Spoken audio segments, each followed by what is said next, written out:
by you. I'll be your everything, your blue sky. I go to war, fight. Damn right. Even when I've left, I do right by you. Welcome back to the Professional Stepdad Show. I'm your host, Franco Zavala. Thank you very much for joining me. This is episode 136. Thank you guys for being here. Today's episode is going to be another interview that I did, another podcast that I was featured on, where I sat down with the host of the Step-Mom Diaries Podcast. And this podcast was pretty unique because not only was I the first stepdad to be on the show, but I was the first male to be on the show. And that kind of tells you where we are as stepdads within the blended family world, right? Not a lot of people know that we need help. Not a lot of people know that we seek guidance, and we want to be the very best that we could be. And mainly because, as you all know, and I've said this before, we have problems asking for help. Yeah. So, again, I was asked to be on the Step-Mom Diaries podcast.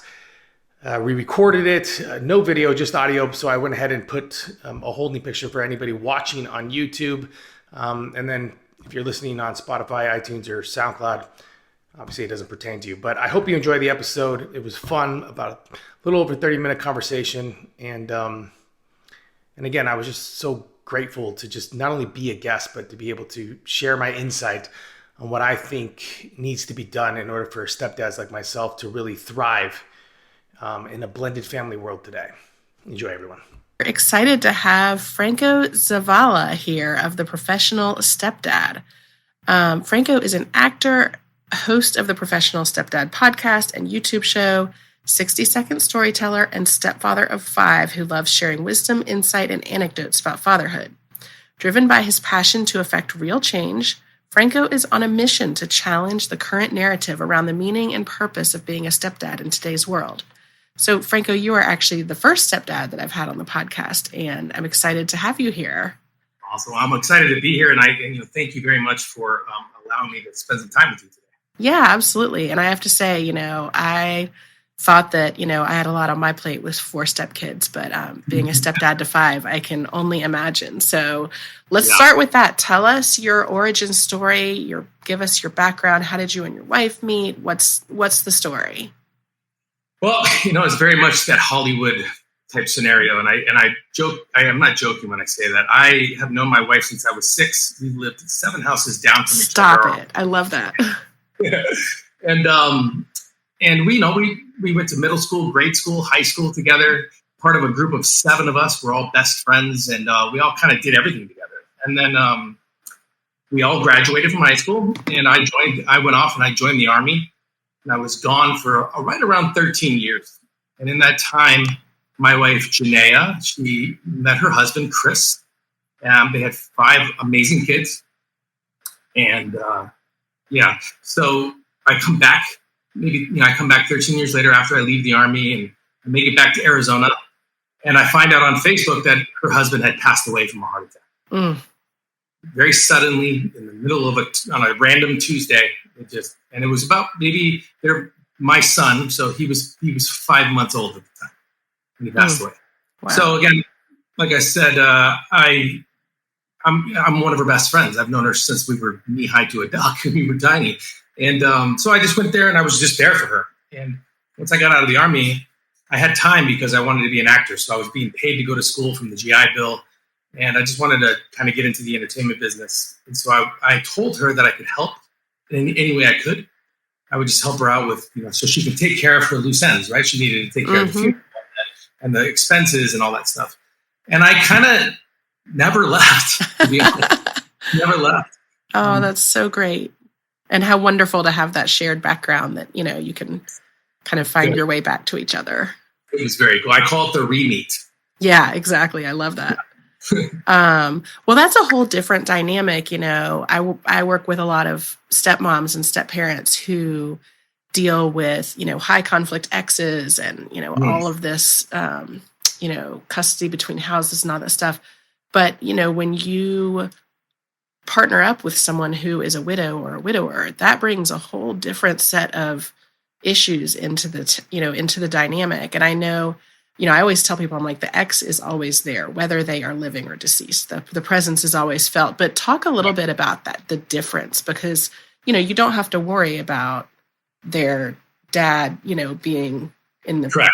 those kinds of things, unfortunately, I mean, you'd never wish that on anyone, but it presents other challenges, right? Like there's still, how does all that work with the dynamic? It does. So it presents the challenge where I'm not in a situation where a lot of men who step into blended families are, who they have to have constant, not conflict, but conversation and comparison when it comes to the way, they think you should father and how they're being a father and the situation that happened before, we ever step into the blended family and how what they went through.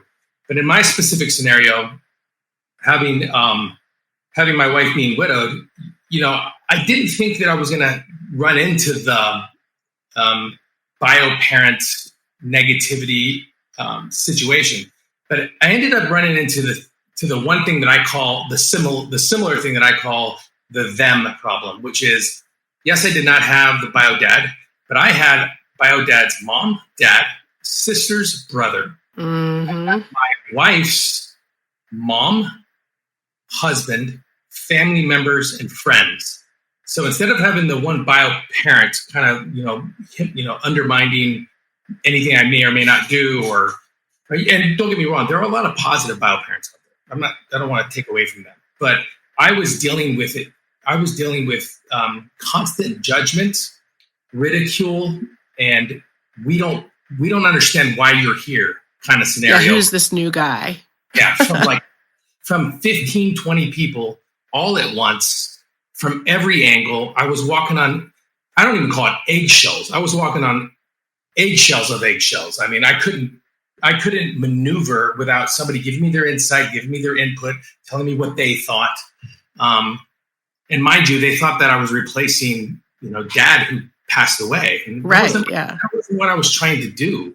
I wasn't replacing anybody. As a matter of fact, I think it's very important. And I still, to this day, it's very important that I always talk about Chris. Absolutely. So that was what I had to deal with. Yes, I did not have a bio dad, but man, I had 15, 20 people who just were doing everything in their power, especially in the beginning, to push me to a point where I would either walk away, give up, quit, you name it. But I love the way that you approach it. I mean, I think that, being clear up front, like, hey, I'm not looking to replace anybody, right? I mean, I know that a lot of the stepmoms I work with struggle with that too, because, kids, there's sort of the push-pull between, and in this case, the kids are grieving, they've lost their dad, and there's this new guy in the picture, and who's he going to be? And I think it's so great to be able to have that conversation and be open and say, look, your dad was amazing. He's special. He's always going to be your dad. I'm different. We can have a really unique and valuable relationship that looks totally different, and I don't have to be your dad. Mm-hmm. I think that's great. I think that it was also important for me too, is my oldest daughter, Brinley, who's 22 now. She, she had she was the closest to her father. They were the best of friends. So I had a lot of obstacles within my first 2 years of being a stepdad. I call it my rookie season. I had a lot of obstacles in my rookie season, and no bigger obstacle than my daughter, Brinley, because she was the protector of her. And I mean, I think the first word she ever said to me was, "When are you leaving?" I mean, that's just real. I guess you got to respect the honesty, right? I don't want you here. She didn't understand. I mean, and of course she had her right. I mean, and I never tried to force an issue. I never tried to, like I said, I never tried to be dad. That wasn't my objective. I just tried to be there. Yeah. Yeah, and be that positive influence for them. Correct. That was my objective. And I think the smartest thing I ever did, 2 years after being in the family, I decided that I wanted to ask my wife to marry me. And I was still struggling with my oldest daughter and her acceptance of me, no matter what I did up until that point. Mm-hmm. I think the best thing I ever did was I involved her in the process of asking my wife to marry me, meaning I bought the ring, but then I gave it to her and I put her in charge of it. And I told her very specific. I said, look, Bren, I want to marry your mom. I don't want to go anywhere. I love you guys, but I cannot ask her to marry me until you say it's okay. So here's the ring and you let me know when it's okay. Wow. That's great. Trusting too. piece of jewelry with a kid. That's impressive. Yeah, well, it was. I mean, I made sure to keep an eye on it and keep it safe. But that's just. It was important for me to relay the message to her that was, I hear you. I'm not just trying to solve your problems. I'm not trying to fix everything that's around. I need you to know that I've been quiet enough and I've listened enough where I hear you and I understand how to communicate with you. And this is how I do it. Yeah. And I had to be patient with the process. Well, and kids so badly want to be heard. They want to know that their voice counts, that, even if you don't do everything that they want to do, they just want to know that you understand them, that you know what I mean? That's really great. So how did you get involved in helping other stepdads? What was your journey to doing that? Oh man. So like I say, my rookie season, my first 2 years, my second oldest daughter, Emma, mind you, let me take a step back for a second. My whole family, all my girls are dancers. They've been dancers their whole life. My wife and I was like one of the first boys in the early 90s to be in a dance studio when it wasn't cool, And so dance is our world. Dance has always been our life. And as a matter of fact, my wife and I are amateur ballroom champions. I mean, we just love it. We did a Argentine tango for our wedding dance. That's fantastic. That is so much more impressive than our wedding dance. Well, yeah, I mean, she's so much. She's just so elegant. She's perfect. So dance is our world. And my second oldest daughter, Emma, and I were in a conversation, and she said the thing that most, if not every single solitary stepdad will hear once or twice, even stepmoms, which is, you can't talk to me like that. You're not my real dad. Oh yeah. And I had a moment where I could have done one of two things. I could have reacted in a way that would have probably hurt and damaged our relationship, especially the progress that I had made up until that point, or I could respond. And the response that I gave her was not one of words, but was one of storytelling. So like in my bio, you say I'm a 60-second storyteller, meaning I love to write. So I began to write a story about a military man who fell in love with this high school friend, and she had a daughter, and her name was Emma, and everything he was trying to do to build this relationship. Now I had to throw drama into it, so I didn't want to put the dad. Dad couldn't die in the scenario, so I had mom die. So now stepdad and bio, and kid have to learn to get along with one another and respect one another. So I wrote this 127-page paper for her, which was sent to 3 different people. Long story short, 90 days after that movie was being made in Los Angeles, and it was called Lift Me Up. That's fantastic. And it was a really cool thing for me to do because, and I didn't mean to make a movie. That wasn't my objective at all. And it was cool that we got to make it.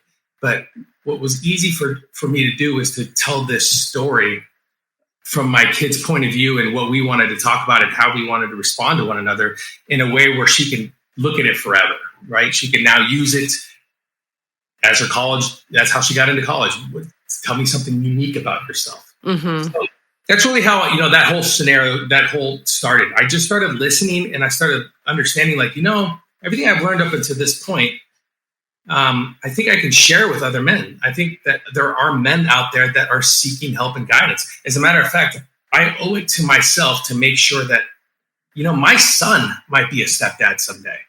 And I need to make sure that there's information out there. So I began to look, and I didn't find any.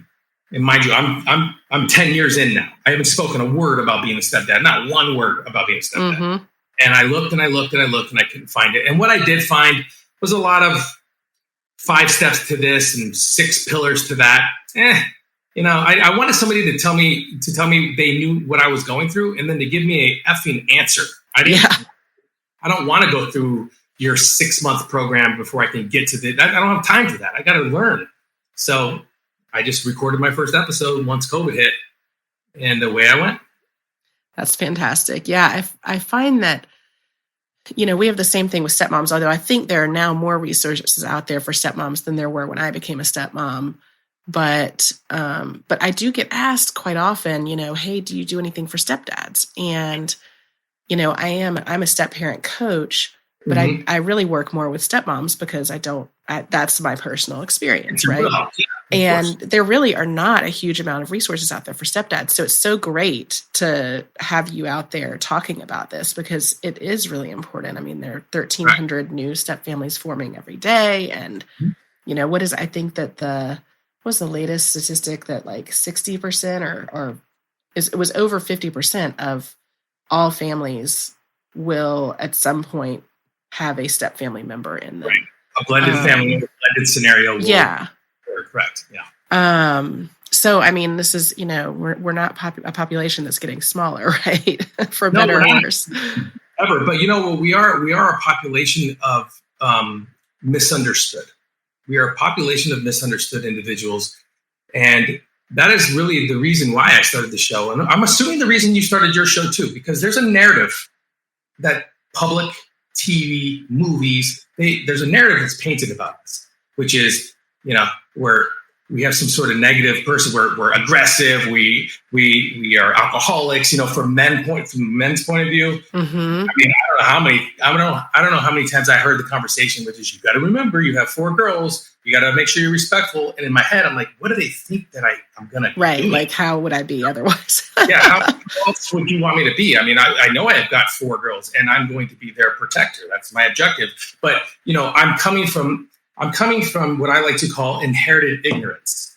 And I've got to deal with, and I've got to go through, and I've got to respond to what the others, what they have dealt with as step parents. So if you were ever abused, beaten, or, talked down by a step parent when you were growing up, I am now the epitome of that. And you're going to make sure that I don't do that to them. And that's the narrative that needs to change. The narrative is not, we are not evil. We are not bad. We stepped into our blended family, and we stepped in because we wanted to be there, not because we had to, No, that's exactly right. And I do think that there's so many, I always say thanks Disney for, at least on the stepmom side, giving us the evil stepmother, and that giving us the reputation of, always wanting to, we're just trying to shove the kids aside so we can have time with dad, or, we're trying to replace mom, or whatever it is. And, really trying to, I think the more and more coaches I meet, we're all really just trying to help other people because we didn't have any of these resources, Right. I think it's our job and our responsibility as the human race to make sure that we can reach back and lift up others. So I'm curious, as you help other stepdads, I would love to know, what is the best piece of advice you have gotten over the years in dealing with the stepdad dynamic? And what's the worst piece of advice you've gotten? Great question. So the worst piece of advice I got was that I should do a thing called nacho parenting, which I then researched, and then I thought was the dumbest shit I've ever heard of in my life. And I was so irate when I heard about nacho parenting. And then I'm irate how popular it is. It infuriated me to the point where I could not believe that this is a thing. This is a type of parenting that allows the adult to have no responsibility in the development of the children. That doesn't, that's the worst piece of advice. The best piece of advice I ever got was to understand the 5 love languages. I had never heard of that book before. Oh, it's fantastic. Agreed. And so I read it, and I'm like, oh man. So then I reread it, and then I reread it again, and then I realized that there was one for kids. So I read that. And there's now one for blended families, which is super. One for blended families. And I saw that. So I took that and I ran with it. I developed a thing I call the Kids Corner for me and my kids, where I implement the 5 love languages based off of what their love language is per day, and I execute how to communicate with them on that day. And it's cool because they get excited about it. Like, they get to come in and pick their day, and they know that if that day is quality time. For instance, my youngest daughter, Afton, she knows that if Wednesday is her day and it's quality time, she'll get out of dance, and she picks Wednesday because she gets out of dance at 7. And she'll come home and I'm not kidding. She will totally take a shower. She'll eat dinner, brush her teeth. I can't get her to do that any other day, but she'll do it on that day. And she'll come into the room. She's like, Dad, it's time. And that means for the next, hour or two, I'm just going to sit and watch whatever she wants to watch. And I'll talk about whatever she wants to talk about. And that's her day. Right? What a great idea. What a great way to use the love languages. I love that. And I hope stepmoms that are listening, this is a great thing you can do. And for biological parents too, like this is any member of the family can do it. But I love that. What do you call it? I put my wife in it too. I mean, my wife it's important that I put her in it too. Yeah. And you and I have acquaintances, and we both know Jamie, and I'm getting ready to develop this kids corner into a presentable thing where I can actually teach it. I'm not charging for it. I want to teach it because I think it's important, because it's so simple. It's just really the hardest part about it is putting the time to read the book, to understand the languages, et cetera, et cetera. Yeah, that's fantastic, though. It really is. And I think the love languages is such a valuable, I think every blended family should read it. I think every family should read it because it really does help you relate to your family members, even better. Because I think that helps you relate with yourself, too. Yeah, absolutely. Absolutely. It helps you learn, how you're receiving and giving communication. I think it's really important. Well said. Perfectly said. And that's interesting. You mentioned the Nacho Kids. I think I get what they're trying to say with it. And I think that when you look at it from a really nuanced perspective, like maybe that, there is some sense in sometimes you need to take a step back and kind of figure out, maybe you need a little space, but it's, I don't know. I think it can be oversimplified. You know what I mean? I believe that within your first, like your rookie season or sophomore season, I believe that every stepdad and every stepmom goes through a learning and growth period where they have to kind of figure out how to navigate the waters.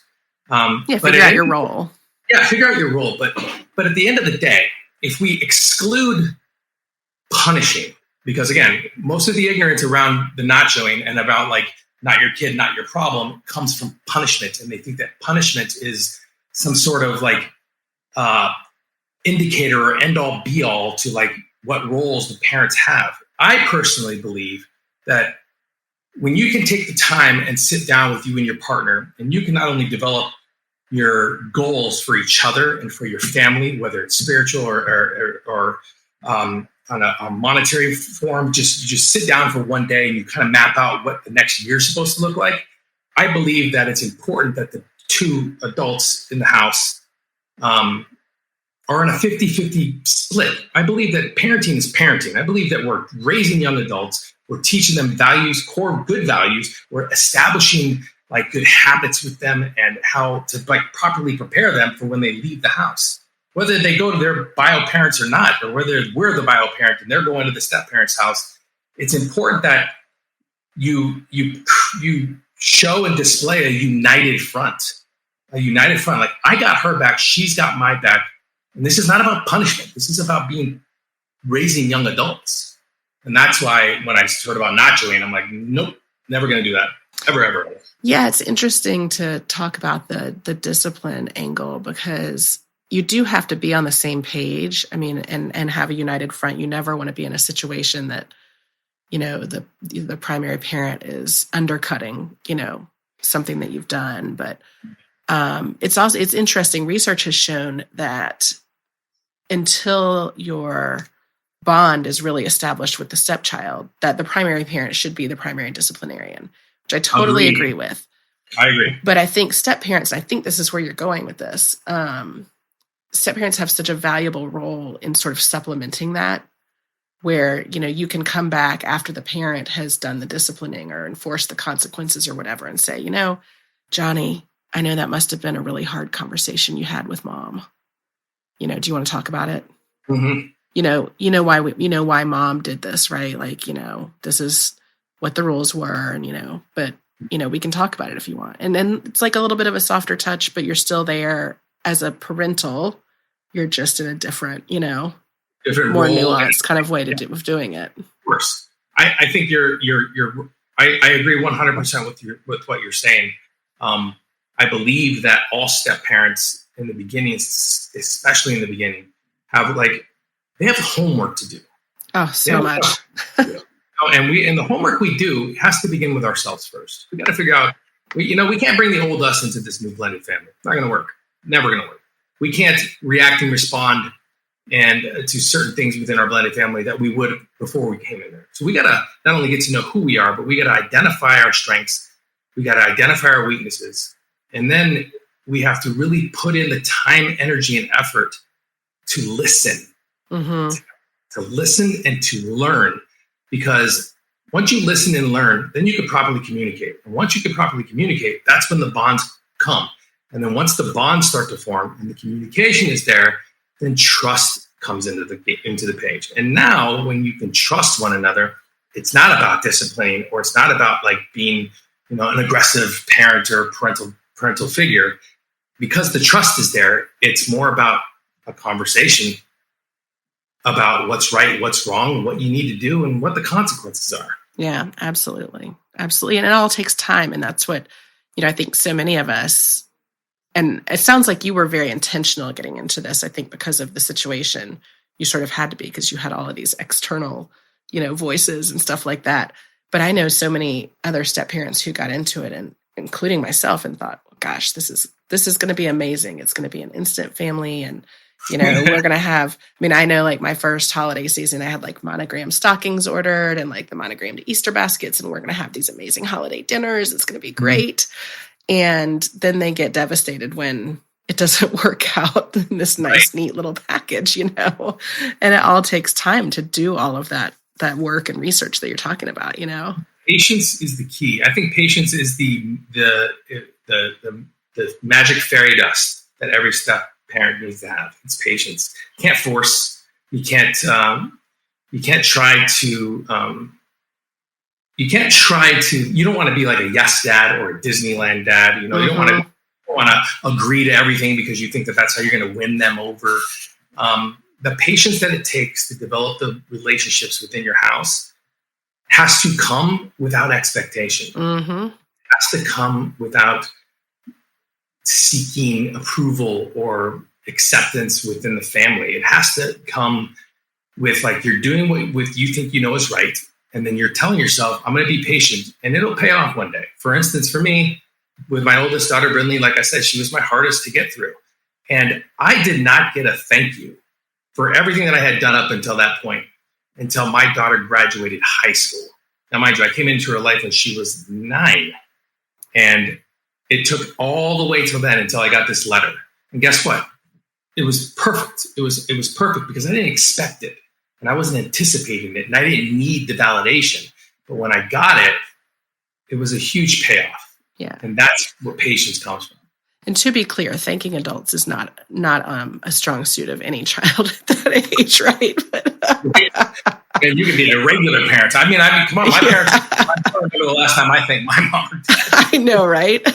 Yeah. I know they're hard years to gut it out through, and patience is definitely key. Well, this has been so much fun. Before we end, I'll just ask to end, and you may have just answered it with what you just said, but what piece of advice would you give somebody that's a brand new stepdad, getting into this, just like, oh my God, what do I do now? Great question. The best piece of advice I would give to any stepdad or stepmom that is kind of just starting their journey, starting their blended family life journey, is remember 3 main things: me, us, them. Work on yourself first. Don't forget that. Don't try to jump to the kids. Don't jump to you and your partner. Just work on you first. Make sure that you are mentally prepared for the journey ahead. And when you can get to a point where you feel comfortable, then you focus on you and your partner. Develop a team that is unbreakable. Develop a team that will have each other's back in the darkest of times and in the light. And then the them part are the kids. Don't try to force relationships. Be patient. Do your homework. Listen, and eventually it'll pay off. That's fantastic advice. Fantastic advice. Well, thank you so much for joining me today. This has been a real pleasure, and love hearing about it from the stepdad's perspective. I think this was just a really fun discussion. So hopefully we'll hear more from you in the future. Thank you very much for having me on today. I really appreciate it. And your show and everything that you're doing is amazing. Just keep up the good work. Thank you. Hey, thanks for listening to the show. Listen, if you know a stepdad who is in need of any of this information, do me a favor right now. Hit that subscribe button and share this episode with them as fast as possible. Did you do it? Okay, you did it. Quiet on the set, please. Thank you, everybody.